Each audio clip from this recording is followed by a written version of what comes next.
Master stroke में एक बार फिर से आपका मैं स्वागत करती हूं। आपके साथ हूं मैं रुबिका लियाकत। मास्टर स्ट्रोक में सबसे पहले उस गठबंधन की खबर जिसके बारे में कहा जा रहा है कि मोदी ने बना दी जोड़ी।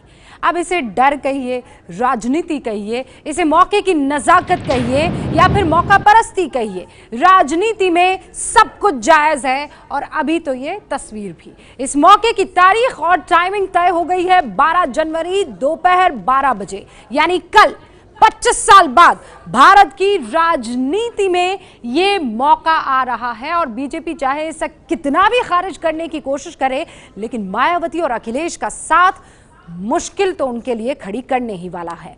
आज हमने इस साथ को सीट में बदलने वाली एक रिपोर्ट आपके लिए तैयार की है। बहुत बढ़िया ये रिपोर्ट है, गौर से देखिए और यूपी से चलने वाली दिल्ली की राजनीति को आप समझिए। लेकिन उससे पहले इस खबर की हेडलाइंस आपको देखनी चाहिए। यूपी में महागठबंधन के ऐलान के लिए कल दोपहर 12 बजे अखिलेश और मायावती एक साथ प्रेस कॉन्फ्रेंस करेंगे। सूत्र हमें यह बता रहे हैं कि समझौते के तहत यूपी में समाजवादी पार्टी 37, बीएसपी 38 सीटों पर चुनाव लड़ सकती है। सूत्रों के ही मुताबिक रायबरेली और अमेठी की सीट कांग्रेस के लिए छोड़ सकते हैं मायावती और अखिलेश। अजीत सिंह की आरएलडी से अभी कोई समझौता नहीं हुआ, लेकिन कुछ सीटें आरएलडी को मिल सकती है। यूपी में मायावती और अखिलेश का गठबंधन यादव, जाटव और मुसलमानों को साथ मिला सकता है।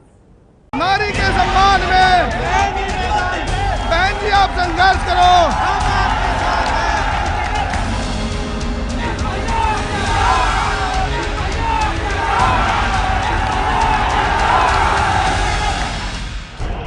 मायावती और अखिलेश का अलग अलग जादू अब एक साथ आएगा। निमंत्रण पत्र छप चुके हैं। कल दोपहर 12 बजे का इंतजार है। यूपी की राजनीति अब बदल सकती है, क्योंकि ये महागठबंधन यादव, जाटव और मुसलमानों को एक साथ ला सकता है।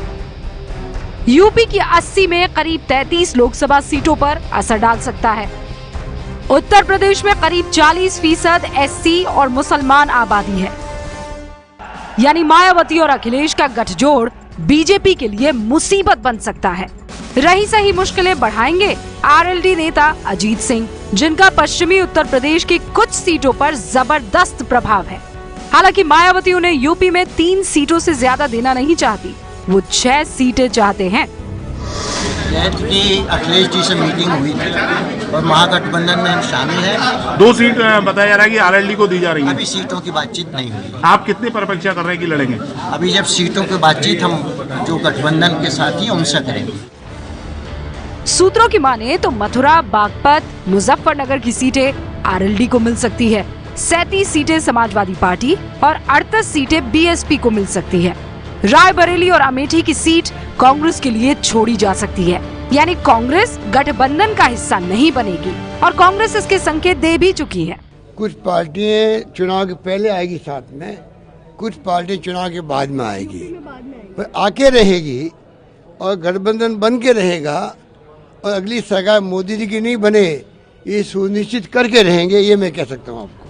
कुछ आंकड़े देखिए और उन आंकड़ों के आधार पर 2019 का अनुमान भी देख लीजिए। यूपी की 80 सीटों पर 2014 में बीजेपी को 42.63% यानी 71 सीट, बीएसपी को 19.77%, कोई सीट नहीं।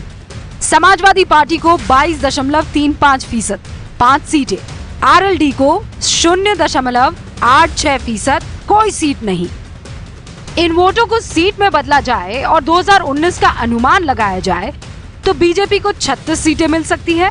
समाजवादी पार्टी, बीएसपी और आरएलडी गठबंधन को 42 सीटें मिल सकती है। मतलब ये गठबंधन बीजेपी को आधे सीटों का नुकसान पहुंचा सकता है। गठबंधन गठबंधन गठबंधन क्या है गठबंधन? मैं आपको बताना चाहता हूं, एक गठबंधन ढकोसला है, कुछ नहीं। यूपी का भारतीय जनता पार्टी का यूनिट 50% की लड़ाई लड़ने के लिए तैयार है। यूपी में 73 से 74 होगी, 72 होने की संभावना नहीं है।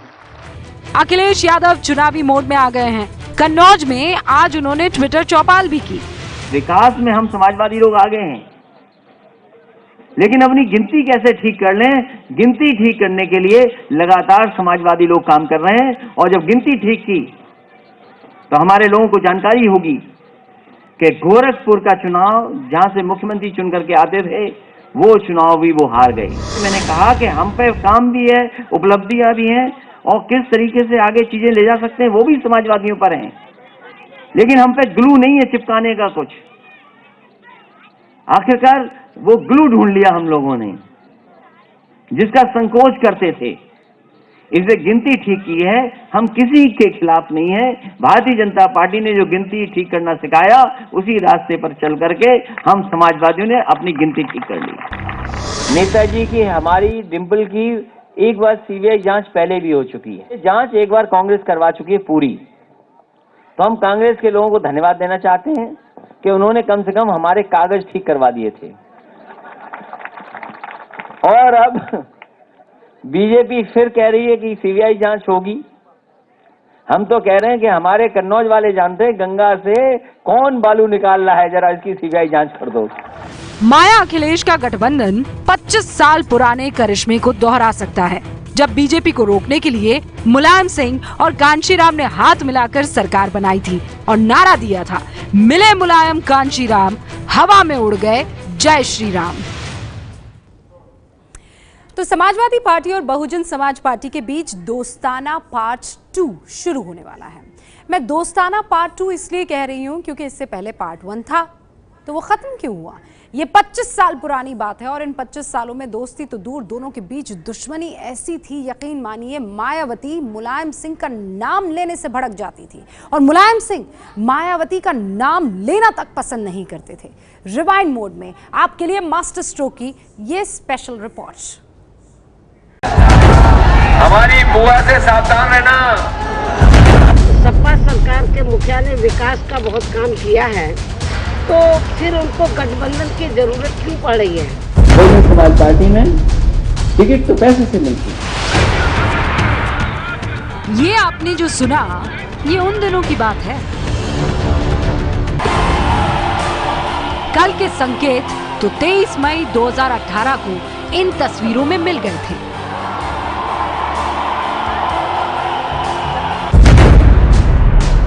लेकिन राजनीति का ये रास्ता आसान नहीं था।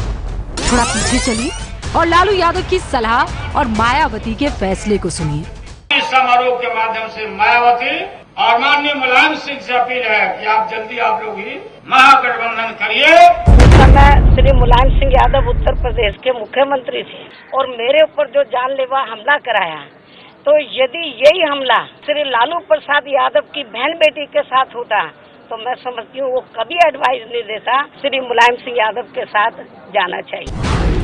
2 जून 1995 को इसी गेस्ट हाउस में मायावती के साथ समाजवादी पार्टी के कार्यकर्ताओं ने ऐसी अभद्रता की जिसे वो अरसे तक भूल नहीं पाए। कांशीराम ने मुलायम सिंह सरकार से समर्थन वापस ले लिया था। मायावती विधायकों के साथ लखनऊ के मीराबाई गेस्ट हाउस के कमरा नंबर 1 में थी।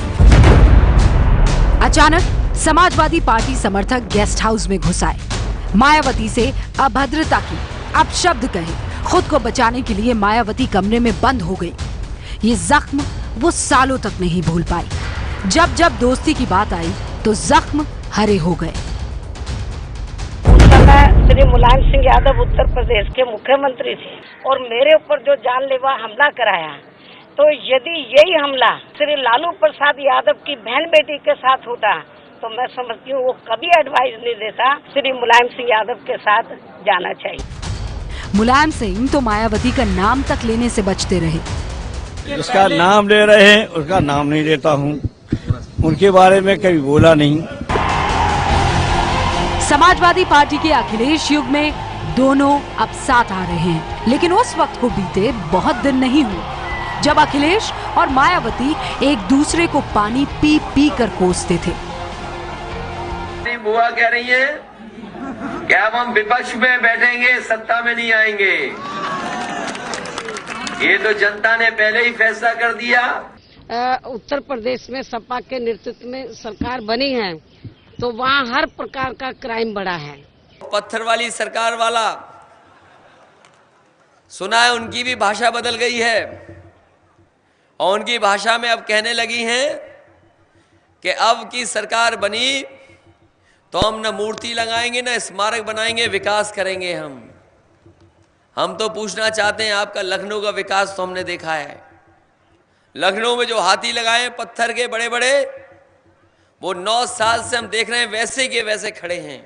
उत्तर प्रदेश के मुख्यमंत्री को सलाह के तौर पर यही कहना है कि यदि आपसे उत्तर प्रदेश संभाला नहीं जा रहा है, कानून व्यवस्था संभाली नहीं जा रही है, तो बेहतर यही होगा उत्तर प्रदेश की जनता के हित में कि इनको मुख्यमंत्री के पद से नैतिकता के आधार पर इस्तीफा दे देना चाहिए। तो आपने देखा होगा, पता नहीं कहां से लिखवा के ले आई बहुत सारे कागज। आप तो हंस रहे हो, ताली बजा रहे हो, कुछ सुन भी रहे हो, मुस्कुरा भी रहे हो, और जब वो भाषण पढ़ती है उनकी सभा में पता कर लेना आधे से ज्यादा लोग सो रहे होते हैं। जो भी बातें सपा के बबुआ द्वारा कही जाती हैं, तो उनकी अधिकांश बातों से बीजेपी व अन्य सांप्रदायिक ताकतों को ही ज्यादा बल मिलता है, ये सभी जानते हैं। कहते हैं राजनीति में ना तो स्थायी दोस्त होते हैं ना दुश्मन। मायावती और अखिलेश की नई दोस्ती इसी कहावत को साबित करती है। लेकिन सवाल है कि कल राजनीति बदली तो होगा क्या? वैसे ये ट्रेंड नया नहीं है। सबसे पहले इस देश ने गठबंधन की जो सूरत देखी थी वो सन 1977 में देखी थी, जब 11 दलों ने मिलकर मोरारजी देसाई के नेतृत्व में जनता पार्टी को दम दिया। उसके बाद तो साहब ऐसे ऐसे मेल हुए जिनके बारे में आप और हम और वो पार्टियां भी सपने में नहीं सोच सकती थी। लेकिन इत्तेफाक देखिए, जब आपके लिए काम की बात या कोई नीति की बात होती है तो संसद से लेकर सड़क तक एक दूसरे पर आरोपों की बमबारी करते हैं। वही कर रहे थे अभी भी। लेकिन जब सत्ता की बात होती है, कुर्सी की बात होती है, तो पक्के यार बन जाते हैं। गठबंधन यकीन मानिए सत्ता के लिए होते हैं, जनता के लिए कभी नहीं। और मास्टर स्ट्रोक भी यही है, सत्ता के लिए गठजोड़, जनहित के वक्त आरोपों का शोर। मास्टर स्ट्रोक में अब खबर बीजेपी के मिशन 2019 यानी 2019 की। दिल्ली के रामलीला मैदान से बीजेपी 2019 के लिए युद्ध का आगाज कर चुकी है। अमित शाह ने आज 1.5 घंटे तक भाषण दिया, अटल और आडवाणी के संघर्षों को बकायदा याद भी किया, 14,000 कार्यकर्ताओं को जोश में भरने वाला भाषण भी दिया और उनसे 2019 में बीजेपी सरकार बनवाने का वादा भी किया। सबसे पहले बीजेपी के इस राष्ट्रीय अधिवेशन की 5 बड़ी हेडलाइंस आपको देखनी चाहिए। दिल्ली के रामलीला मैदान में बीजेपी का 2 दिन का अधिवेशन शुरू हुआ। पहले दिन अमित शाह ने जीत का आह्वान किया।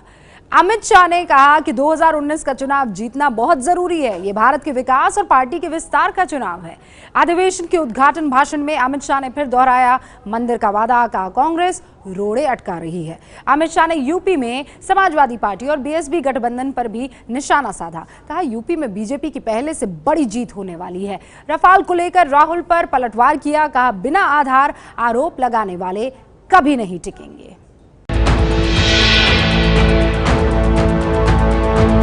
कुछ युद्ध ऐसे होते हैं जो सदियों तक अपना असर छोड़ते हैं। मैं मानता हूं ये 2019 का युद्ध सदियों तक असर छोड़ने वाला युद्ध बनने वाला है, इसलिए जीतना बहुत महत्वपूर्ण है। पानीपत की तीसरी लड़ाई में अब्दाली और सदाशिव भाऊ के बीच में लड़ाई हुई। दुर्भाग्य से पानीपत की तीसरी लड़ाई मराठा सैन्य हार गया। परिणाम क्या हुआ?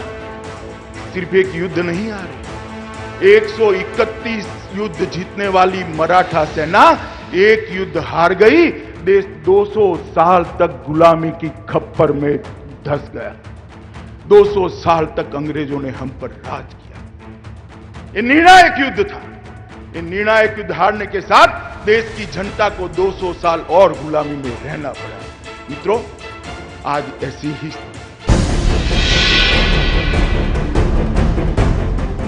ये 2019 का चुनाव भारत के विकास और पार्टी के विस्तार के स्थायित्व का चुनाव है। मित्रों, अब भारतीय जनता पार्टी ने वापस नहीं आना चाहिए। मैं आप सभी का आह्वान करना चाहता हूं, पराक्रम की पराकाष्ठा कर एक बार 19 में मोदी जी को प्रधानमंत्री बना दीजिए।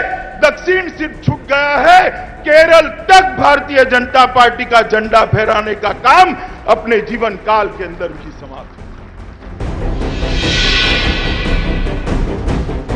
मित्रों, 2019 का चुनाव वैचारिक युद्ध का चुनाव, दो विचारधाराएं आमने सामने खड़ी। मोदी जी के नेतृत्व में एनडीए के 35 दल एकजुट एकमुश्त होकर चुनाव के मैदान में खड़े, और दूसरी ओर जिनका कोई न नेता है न नीति है, स्वार्थ और सत्ता के लिए एकत्रित होने वाले लोगों का एक जमघट है, गठबंधन। ये दोनों विचारधारा के बीच में ये लड़ाई है, ये युद्ध है। जो स्वयं बेल पर है, मां बेटा दोनों बेल पर है, जिनके पर 600 करोड़ का नोटिस बकाया इनकम टैक्स ने निकाला हुआ है, जिन्होंने हड़प की हुई संपत्ति को हाई कोर्ट ने खाली कराने का सरकार को ऑर्डर दिया है, ऐसे श्रीमान राहुल गांधी जी नरेंद्र मोदी सरकार पर प्रहार करें, भ्रष्टाचार का प्रहार करें। जब सर्वोच्च न्यायालय का फैसला आया, मित्रों, उसने कह दिया राफेल सौदे में कोई जांच की जरूरत नहीं है, इसमें किसी को फेवर नहीं की। उसके बाद भी बोलते रहे, संसद में चर्चा चाहते। उनको लगा भाजपा ना बोलेगी, अरुण जी ने लपक लिया, राजनाथ जी ने लपक लिया कि हम चर्चा करने के लिए तैयार है। अब देखिए साहब, चौबे जी छब्बे बनने निकले थे, दूजे बनकर पार्लियामेंट से बाहर आ गए। भारतीय जनता पार्टी चाहती है कि उसी स्थान पर जल्द से जल्द भव्य राम मंदिर का निर्माण हो, उसमें कोई दुविधा नहीं। मित्रों, सुप्रीम कोर्ट में केस चल रहा है, हम प्रयास कर रहे हैं कि जल्द से जल्द केस का निपटारा हो। हमने कहा है कि संवैधानिक रूप से राम मंदिर का निर्माण होगा, मगर कांग्रेस पार्टी अंदर रोड़ा अटकाने का एक भी मौका जाने नहीं देती। तो 48 घंटे तक प्रधानमंत्री से लेकर उनकी कैबिनेट के बड़े बड़े मंत्री और देश के सभी बीजेपी शासित राज्यों के मुख्यमंत्री दिल्ली में होंगे। अधिवेशन के दौरान रामलीला मैदान में डटे रहेंगे। यहीं पर 2019 चुनाव की रणनीति पर आखिरी मुहर भी लगाई जाएगी और यहीं से बीजेपी अपना विजय अभियान शुरू करने का दावा कर रही है। तो इन 48 घंटों में रामलीला मैदान किस तरह तैयार किया गया है, क्या क्या चीजों का ख्याल रखा गया है, आप रिपोर्ट में देखिए।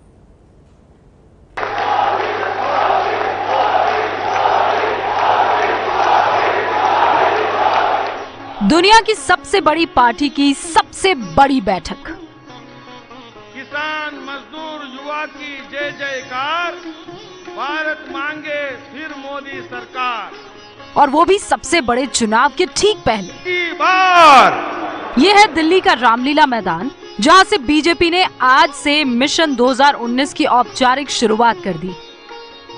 दोनों हाथ उठाकर जोश के साथ बोले, जाएंगे, भाजपा की पूर्ण बहुमत की सरकार बनाएंगे, मोदी जी को फिर से प्रधानमंत्री बनाएंगे, देश का गौरव बढ़ाएंगे। तैयारियां जबरदस्त है। बताया जा रहा है कि 2 दिनों में बीजेपी के करीब 14,000 कार्यकर्ताओं के अलावा सभी सांसद, सभी विधायक, सभी जिला अध्यक्ष और सारे मुख्यमंत्री बैठक में शामिल होंगे। प्रधानमंत्री मोदी भी बैठक के दौरान अपना ज्यादातर वक्त यहीं बिताएंगे और इसीलिए रामलीला मैदान में एक मिनी पीएमओ भी बनाया गया है। ये जो क्यूबिकल है, ये मिनी पीएमओ होंगे। यहाँ से प्रधानमंत्री नरेंद्र मोदी देश और दुनिया पर नजर रख सकेंगे। यहाँ पीएमओ के कुछ अधिकारी भी मौजूद रहेंगे। रामलीला मैदान में एक अस्थायी कार्यालय बीजेपी अध्यक्ष अमित शाह के लिए भी बनाया गया है। करीब 2 लाख स्क्वायर फीट में ये भव्य पंडाल बनाया गया है। बड़े नेताओं के लिए 100 फीट चौड़ा और 40 फीट लंबा स्टेज बना है। पंडाल में करीब 3000 लोगों के ठहरने की व्यवस्था भी की गई है। रामलीला मैदान से हो रहा मुहूर्त है, रामलीला मैदान से हो रहा मुहूर्त है, 5 साल और हमें मोदी की जरूरत है। मन उनका साफ है, कर रहे इंसाफ है, नीयत में खोट नहीं है, इसलिए हो रहा विकास है। बीजेपी एक बार फिर देश भर के कार्यकर्ताओं में जोश भरने की एक कवायद में है, वो भी भव्य आयोजन के साथ। बीजेपी के मंच के साथ तमाम जगहों पर मोदी सरकार की उपलब्धियों को भी गिनाया गया है, जिसे बीजेपी का हर कार्यकर्ता आम लोगों तक पहुंचा सके। नमो अगेन की टी-शर्ट के साथ और मोदी जी के नए मास्क के साथ यहाँ पर कार्यकर्ता मौजूद है, जो कि यहाँ पर आने वाले लोगों का अभिवादन भी कर रहे हैं। आप कहाँ से आए हैं? हम पुरानी दिल्ली से। मास्क कहाँ से मिला आपको? ऑनलाइन लिया था। हाँ, ऑनलाइन मिल रहा था। तो आप देखिए, ये नया मास्क इस बार मार्केट में आया है 2019 के लोकसभा चुनावों के लिए। पिछले बार 2014 में जो मास्क सामने आया था वो पेपर का था। इस बार हम मास्क एक बार उतार के देखें, ये रबर का मास्क है और इस रबर के मास्क को देखिए आप, ये दोबारा यूज कर सकते हैं, एक बार में खराब नहीं होगा। दवा के देखिए,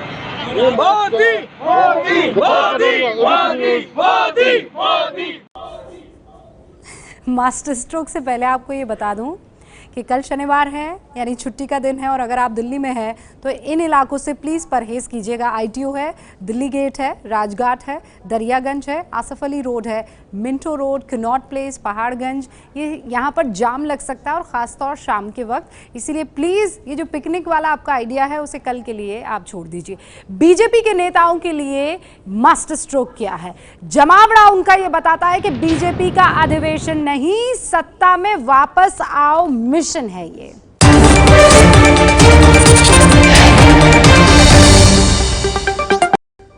वेलकम बैक, आप देख रहे हैं मास्टर स्ट्रोक, और अब ऐसी खबर जो आपको बताएगी कि राजनीति में दांव की अहमियत क्या होती है। दांव यानी स्ट्रोक। जैसे जैसे 2019 का चुनाव नजदीक आ रहा है, चाहे राहुल हो या फिर मोदी, दोनों स्ट्रोक पर स्ट्रोक खेल रहे हैं। आप इसे राजनीति की पिच पर छक्का लगाना भी कह सकते हैं। आज हम आपको बताएंगे पीएम मोदी का छक्का। ये एक छक्का नहीं, पूरे 6 छक्के हैं। 2 लग चुके हैं, 4 अभी बाकी है। पहले इस खबर से जुड़ी 5 हेडलाइंस आपको देख लेनी चाहिए, और उसके बाद एक्सक्लूसिव रिपोर्ट आपके सामने होगी। सूत्रों के मुताबिक आम आदमी और मिडिल क्लास के लिए सरकार कर सकती है अभी बहुत सारे बड़े ऐलान। 10% आरक्षण और GST स्लैब बढ़ाने के बाद पीएम मोदी की तरकश में 4 और तीर बचे हुए हैं। सूत्र बता रहे हैं किसानों के लिए तेलंगाना और उड़ीसा के तौर पर फसल से पहले खातों में कैश सब्सिडी दी जा सकती है। वोट ऑन अकाउंट के दौरान इनकम टैक्स स्लैब को बढ़ाकर 4 लाख तक भी किया जा सकता है।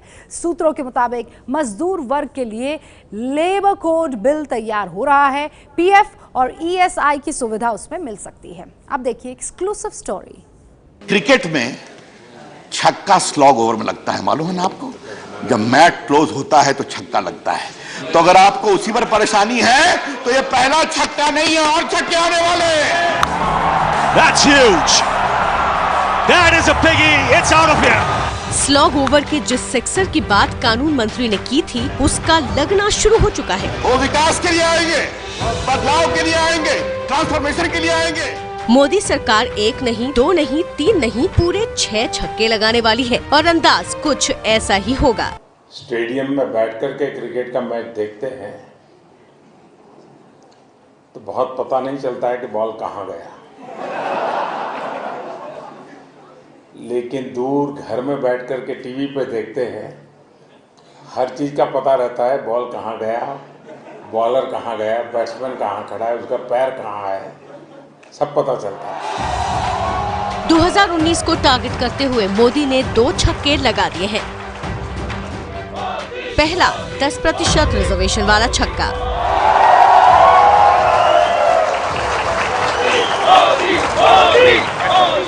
दूसरा जीएसटी छूट की लिमिट 40 लाख करने का छक्का।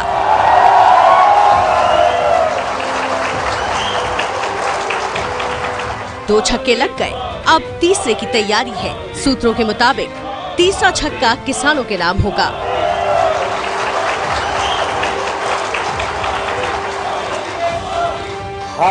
मोदी सरकार किसानों के लिए बड़े पैकेज का ऐलान कर सकती है। सूत्रों के मुताबिक पूरा मसौदा तैयार है। जल्द ही कैबिनेट से मंजूरी के बाद इसका ऐलान खुद प्रधानमंत्री मोदी कर सकते हैं।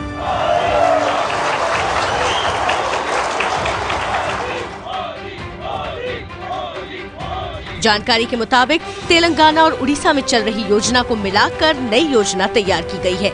तेलंगाना में हर बुवाई सीजन से पहले किसानों के खाते में प्रति एकड़ 4,000 रुपए सब्सिडी के तौर पर आते हैं। वहीं ओडिशा में ये रकम 5,000 रुपया प्रति एकड़ है।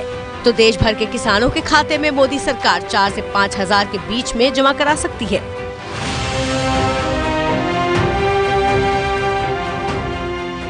वहीं ये भी तय किया जा सकता है कि फसल बेचने पर किसानों को कम से कम सरकारी दाम जरूर मिले। ये मध्य प्रदेश में शिवराज सरकार द्वारा चलाई गई भावांतर भुगतान योजना का मॉडल है। इससे करीब 14 करोड़ किसान प्रभावित होंगे और सरकार को 272 लोकसभा सीटों पर फायदा होगा। अब देखिए पीएम मोदी का चौथा चुनावी छक्का, जो सीधे इनकम टैक्स देने वालों से जुड़ा हो सकता है।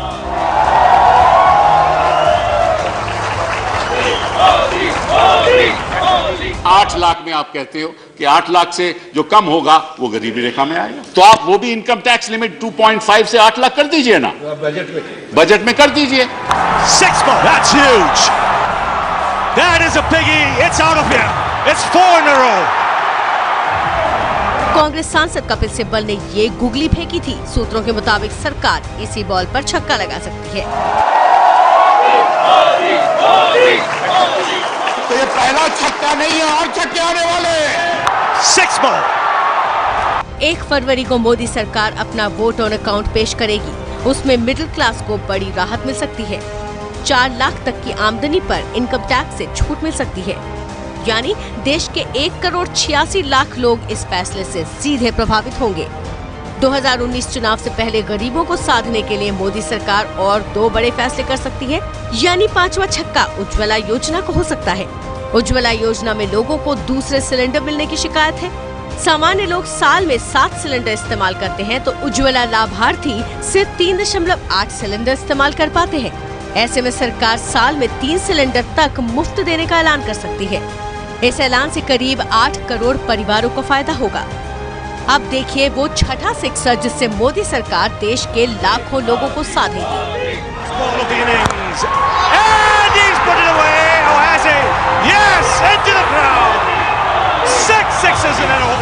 सूत्रों के मुताबिक सरकार मजदूर वर्ग के लिए देश का पहला लेबर कोड बिल तैयार कर रही है। इसके जरिए सभी मजदूरों और मेहनतकशों को एक तय रकम देने के अलावा पीएफ और ईएसआई सुविधा देने की योजना है और इसका फायदा करीब 33 लाख लोगों को मिलेगा। लोकसभा चुनाव से पहले राहुल गांधी की फिरकी के कारण लड़ाई जहां मुश्किल नजर आती है, वहीं पीएम मोदी स्लॉग ओवर्स यानी आखिरी समय में ये छक्का लगाकर 2019 का कप अपने नाम करने की तैयारी में है। लेकिन एक बात बताइए, आखिर क्यों मोदी सरकार को अपने कार्यकाल के अंत में जनता पर तोहफों की बरसात करनी पड़ रही?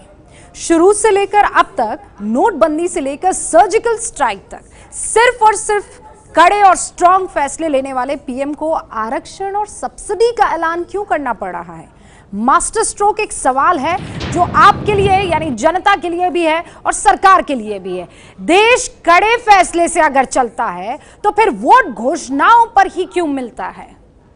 प्रधानमंत्री मोदी और कांग्रेस अध्यक्ष राहुल गांधी की कही हर बात का अपना एक मतलब है और दोनों इन दिनों सीधे टकरा रहे हैं। खट्टी मीठी राजनीति के इस दौर में आज 2 इंटरव्यू हमारे सामने आए हैं, एक मोदी का है और दूसरा राहुल गांधी का है।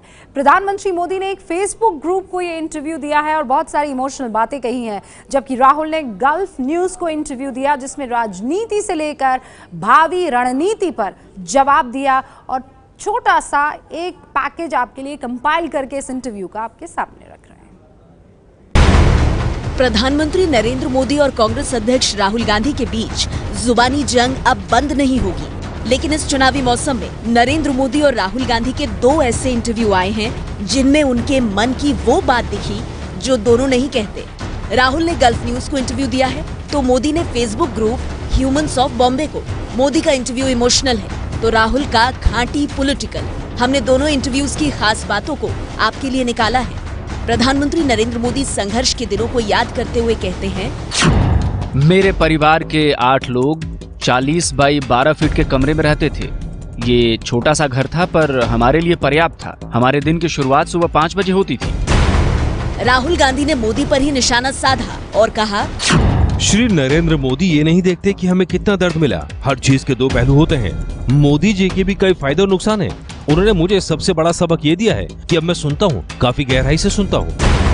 प्रधानमंत्री मोदी इससे पहले भी अक्सर अपने बचपन की यादों को शेयर करते रहे हैं। जब हम छोटे थे तो हमारा गुजारा करने के लिए वे अड़ोस पड़ोस के घरों में बर्तन साफ करना, पानी भरना, मजदूरी करना। आप कल्पना कर सकते हैं कि एक माँ ने अपने बच्चों को बड़ा करने के लिए कितना कष्ट उठाया होगा। ह्यूमंस ऑफ बॉम्बे को दिए इंटरव्यू में भी मोदी ने मां को याद किया। कहा, मेरी माँ सुबह उठकर नवजात शिशुओं का पारंपरिक तरीके से इलाज करती थी। मेरी माँ पढ़ी लिखी नहीं थी पर भगवान की कृपा से उनके पास खास क्षमता थी जिससे छोटे बच्चों की तकलीफें दूर हो जाया करती थी। माँ से इलाज कराने के लिए महिलाएं अपने बच्चों को लेकर घर के बाहर लाइन लगाकर खड़ी हो जाया करती थी। राहुल गांधी के इंटरव्यू में भी परिवार की बात मोदी के जरिए ही आई। राहुल ने कहा, नरेंद्र मोदी काफी गुस्से में रहते हैं और मेरे बारे में वो जो कुछ बोलते हैं वो काफी हद तक गुस्से का ही नतीजा है। वो कहते हैं आप एक ऐसी जगह से आते हैं जिसमें आपको कई सहूलियतें मिली हैं। ये सच है, मैं इससे इनकार नहीं कर सकता कि मेरा परिवार राजनीति में है। प्रधानमंत्री मोदी का इंटरव्यू इमोशन से भरा था। उन्होंने हिंदी सीखने का जिक्र किया और राहुल को अपनी राजनीति से नए पाठ पढ़ाते नजर आते हैं। मोदी कहते हैं, मैं रोज सुबह उठकर पिता की चाय की दुकान खोलता, उसकी सफाई करता, इसके बाद स्कूल जाता। स्कूल से लौटकर वापस चाय की दुकान पर आता, स्टेशन पर लोगों को चाय देता, उनकी बातें ध्यान से सुनता। इसी तरह मैंने हिंदी सीख ली। राहुल कहते हैं, हमारा पहला मकसद नरेंद्र मोदी को हराना है। जिन राज्यों में हम मजबूत हैं या हम पहले नंबर पर हैं, वहाँ बीजेपी के खिलाफ अकेले चुनाव लड़ेंगे। महाराष्ट्र, झारखंड, तमिलनाडु, बिहार में गठबंधन की संभावनाएं हैं। यहाँ गठबंधन का फार्मूला तैयार करने पर काम चल रहा है। अपने इंटरव्यू में राहुल राजनीति के इर्द गिर्द रहे तो मोदी ने बचपन को याद किया। मैं बचपन में व्यापारियों से बम्बई का नाम सुनता था। तब मैं सोचता था कि क्या कभी सपनों की नगरी बम्बई जा सकूंगा। और राहुल अपने ख्वाब की बात करते हुए कहते हैं कि हमें विश्वास है कि हम मोदी को हराएंगे, लेकिन मैं सिर्फ इतना कहना चाहता हूँ कि उत्तर प्रदेश में कांग्रेस को हल्के में लेना बड़ी गलती है। अपने जिज्ञासु व्यवहार पर प्रधानमंत्री मोदी कहते हैं कि मैं लाइब्रेरी जाता और वो सब पढ़ता था जो मेरे हाथ में आ जाता था।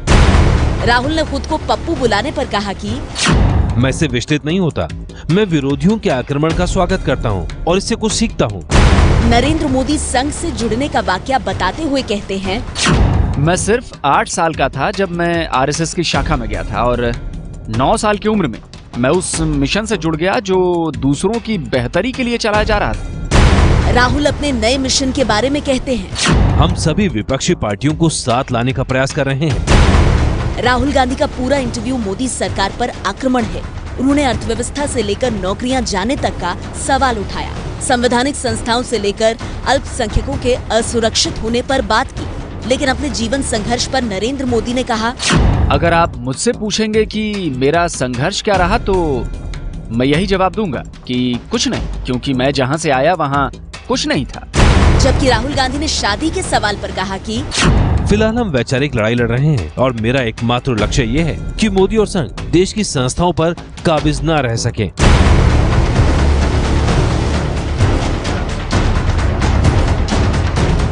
They are expecting Indian next Prime Minister Rahul Gandhi, who is coming on the 11th of January 2019. Rahul Gandhi is coming to Dubai. I'm happy to see him. I will be there at the stadium Honorable Rahul Gandhi. Master stroke में आज के लिए बस इतना ही। अब आपसे सोमवार को मुलाकात होगी रात 8:50 पर। ये है ABP न्यूज, आपको रखे आगे।